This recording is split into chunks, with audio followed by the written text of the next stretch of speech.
Third episode ஃப்ளாஷ்பேக்கில் தான் start ஆகுது. ஜியானுக்கு அப்போ 17 இயர்ஸ் ஆகுது. ஸ்கூல்ல இருந்து வீட்டுக்கு வரா. பார்த்தா திடீர்னு வீட்டில் ஒரு ரிப்பேர் ஒர்க் நடக்குது. இந்த ரிப்பேர் ஒர்க் நடக்குதுன்னு அவளுக்கு தெரியாது. அதனால ஏன் இந்த மாதிரிலாம் பண்றீங்கன்ட்டு விசாரிக்கிறா.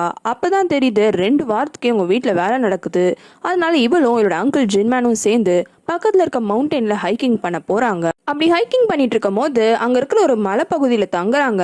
ஜின்மேனுக்கு ஃபீவர் வந்துருது. ஜியானுக்கும் என்ன பண்றதுன்னு தெரியல. யாருக்குன்னா கால் பண்ணலான்னு பார்த்தா போன்லயும் சிக்னல் இல்ல.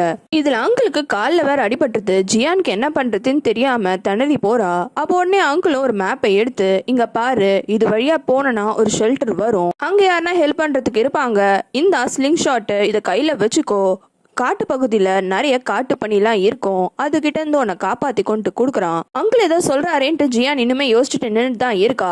ஒரு வேளை உன்னால எதுவுமே பண்ண முடியல, நீ இன்னுமே ஆபத்துல தான் இருக்கேன்னு உனக்கு ஃபீல் ஆச்சுன்னா, சின்ன வயசுல பேஸ்மெண்ட்ல நீ மாட்டிட்டு இருக்கும் போது எப்படி என்னோட பேரை கத்தி கூப்பிட்டியோ அதே மாதிரி 3 வாட்டி கத்தி கூப்பிடு, உடனே உனக்கு ஹெல்ப் பண்றதுக்கு நான் வந்துருவேன்ட்டு சொல்றான். ஜியானும் அதனால சரி ஜிங்மேன், நான் யாரா ஹெல்ப்க்கு கூட்டிட்டு வரேன்ட்டு கிளம்பிடுறா. ஆனா அவ கிளம்புனதுக்கு அப்புறமா தான் தெரியுது இந்த அங்கிள் யாரோ ஒரு ஆளுக்கு கால் பண்ணி ஜியான் அந்த வழியா தான் வரா அப்படின்ற விஷயத்த சொல்றான். அது மட்டும் இல்லாம அவனுக்கு உடம்பும் நல்லா தான் இருக்கு, எதுக்காக உடம்பு சரியில்லாத மாதிரி நடிச்சிருக்கான். அந்த மேப்ல இருக்கிற வழி மூலமா ஜியானும் மலையில இறங்கி அந்த ஷெல்டர் கிட்டயும் போயிடுறா. ஷெல்டருக்குள்ள யாரா இருப்பாங்களான்னு டோர் ஓபன் பண்ணி பாக்குறா. ஆனா 3 வெறி நாய் தான் இருக்கு. அதுவும் அங்க இருக்கிற சாப்பாடை வேற சாப்பிட்டுட்டு இருக்கு. இவளை பார்த்தோல்னே அதுக்கு வெறி பிடிச்ச மாதிரி கத்துது. ஆனா ஜியானுக்கோ சின்ன வயசுல நடந்த அந்த விஷயம் தான் திரும்பி ஞாபகத்துக்கு வந்துடுது. ஹைனா கையோட அங்க நிக்கிற மாதிரி இமேஜின் பண்ணி ரொம்பவே பயப்பட ஆரம்பிச்சிடுறா. என்ன பண்றதுன்னு தெரியல. அதுக்கப்புறமா கொஞ்ச நேரம் கழிச்சு எப்படியோ தைரியத்தை வர வச்சு கையில இருக்க ஸ்லிங் ஷாட்டை வச்சு ஒரு நாயை அடிச்சிடுறா. அந்த நாயும் பயந்தடிச்சுட்டு அங்கிருந்து போகுது. அப்ப பின்னாடில இருந்து கன் ஷாட் சத்தம் கேக்குது. இவளும் திரும்பி பார்த்தா அங்க அங்கிள் வந்து நிக்கிறாரு. அவர் இப்படி பண்ணதுனால மிச்ச நாய்ங்களும் அங்கிருந்து ஓடி போயிடுது.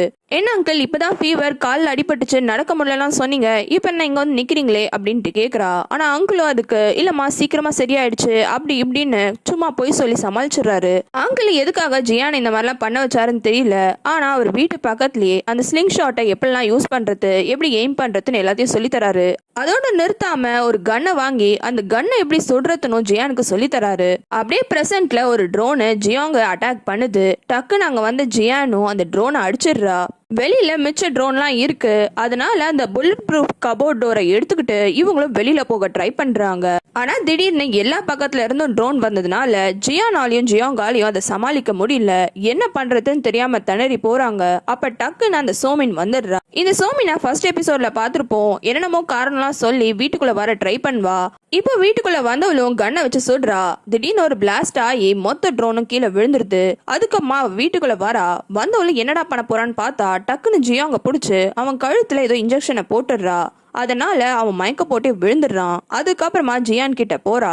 அடுத்து நம்மள என்ன பண்ண போறாளோன்னு ஜியானும் பயப்படுறா. அப்ப டக்குன்னு ஒரு புல்லட் வருது. அது ஜஸ்ட் மிஸ்ல ஜியானை கிராஸ் பண்ணி செவுத்துல போய் பட்டுருது. இந்த புல்லட் வேற எங்கிருந்தும் வரல. அந்த பிரிட்ஜ்ல இருக்கிற வேன்ல இருக்கிற அந்த ஸ்னைப்பர் தான் சுட்டிருப்பான்.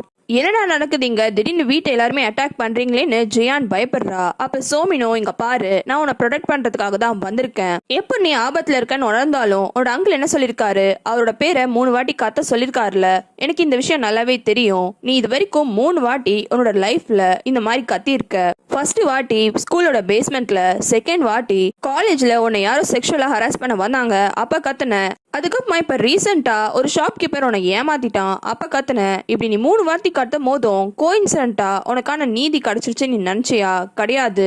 நீ 3 வாட்டி ஜின்மேனோட பேரை கத்துனதுனால ஜின்மேனுக்கு சம்பந்தப்பட்டவங்க எல்லாருமே சேர்ந்து உன்னை காப்பாத்திருக்கோம்.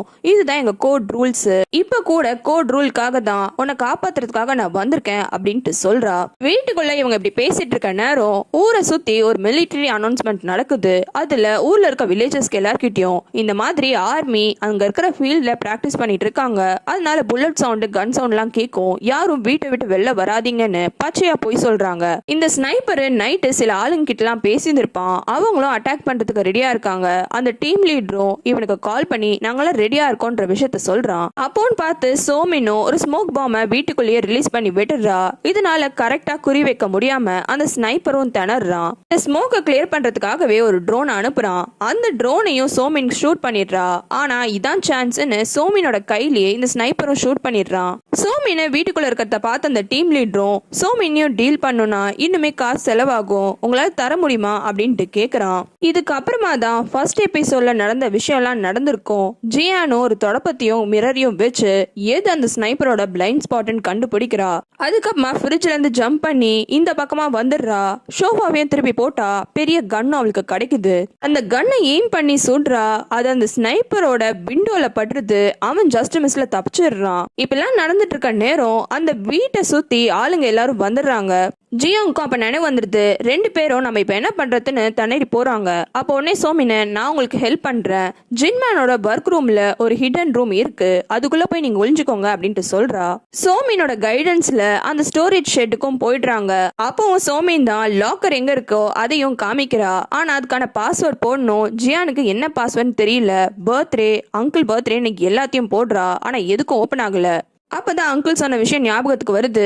என்ன நடந்தாலும் உன் ஸ்கூல் ஐடி நம்பரை மட்டும் மறந்துடாதன்னு சொல்லிருப்பாரு. உடனே அதை போட்டு பாக்குறா. அதான் லாக்கர் பாஸ்வேர்ட் போல இருக்கு. அடுத்தது உடனே அது ஃபேஸ் ஸ்கேனிங் பண்ணுது. ஜியானோட ஃபேஸ் தான் தெரிஞ்ச உடனே அந்த மொத்த ஃப்ளோர் செக்ஷனும் அப்படியே கீழே எலிவேட்டர் மாதிரி போகுது. என்னடா இதெல்லாம் நடக்குதுன்னு ஜியானும் ஜியாங்கும் ஷாக்ல பார்த்துட்டே இருக்காங்க. அப்படியே அந்த எலிவேட்டர் கீழே போகும்போது ஒரு பெரிய ஸ்டோர் ரூமுக்கு தான் அது போகுது. ஃபுல்லாவே அவ்வளோ கன்ஸ் இருக்கு. சரி பரவாயில்ல, யார் இங்க வந்தாலும் நம்ம பத்திரமா தான் இருப்போம்ட்டு இவங்க ஃபீல் பண்றாங்க. அப்ப திடீர்னு மாஸ்க் போட்டுட்டு ஒரு ஆள் வந்துடுறான். வந்தவன் கையில கன் இருக்கு. இவன் யாரான்னு பார்த்தா வந்தவனும் என்னோட பேர் தான் பிரதர் அப்படின்ட்டு சொல்றான். இவங்க உள்ள போனா தப்பிச்சலான்னு நினைக்கிறாங்க. ஆனா அந்த ஸ்னைப்பரோட ஆளுங்களும் உள்ளுக்குள்ள வந்துடுறாங்க. இவங்கள மேல் லெவல்ல இருந்து சோமினோ எப்படி அட்டாக் பண்ணலான்ட்டு பாக்குறா. வேற எதனா ஒப்பீனியன் இருந்தா அது கமெண்ட்ல சொல்லுங்க. அதே மாதிரி சேனலுக்கும் மறக்காம சப்ஸ்கிரைப் பண்ணுங்க.